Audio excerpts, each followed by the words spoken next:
بسم اللہ الرحمن الرحیم۔ السلام علیکم ورحمۃ اللہ وبرکاتہ۔ وتعز من تشاء وتذل من تشاء، تو جسے چاہے عزت دے دے، جسے چاہے ذلت دے دے۔ ناظرین گرامی، آج کی جو خبر ہے انتہائی حیران کن اور انتہائی پریشان کن خبر ہے، جس کو سن کے آپ تمام عالم اسلام کے مسلمان انتہائی صدمے اور پریشانی میں چلے جائیں گے۔ یہ خبر آ رہی ہے مراد آباد سے۔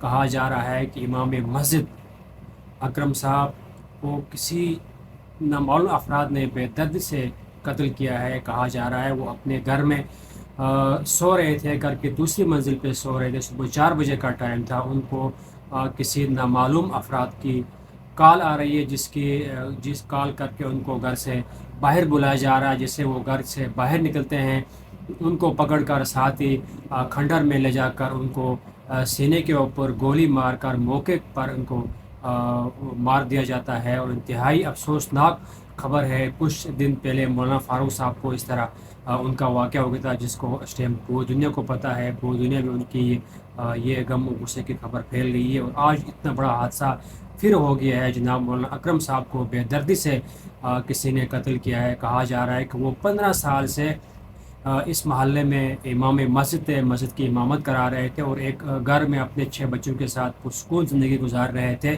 اور کسی نے اچانک صبح 4 بجے کے ٹائم پہ کال کر کے ان کو باہر بلایا۔ جیسے وہ باہر گئے ہیں، ان کو پکڑ کے لے کے گئے ہیں سائڈ پہ کھنڈر میں، وہاں سے ان کے سینے میں گولی ماری ہے، اور موقع پر ہی وہ جاں بحق ہو گئے ہیں۔ انا للہ و انا الیہ راجعون۔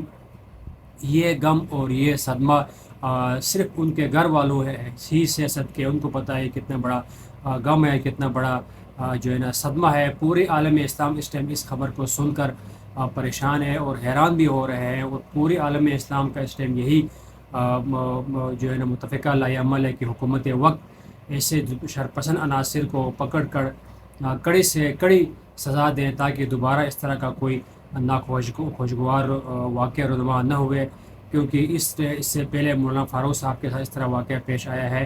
اور یہ جو اسلام دشمن عناصر ہیں، یہ اسلام کو نقصان پہنچانے کی کوشش کر رہے ہیں۔ اللہ رب العزت ان کے حصے میں ہدایت تو ان کو ہدایت دیتے ہیں، ورنہ ان کو نابود کر لیں۔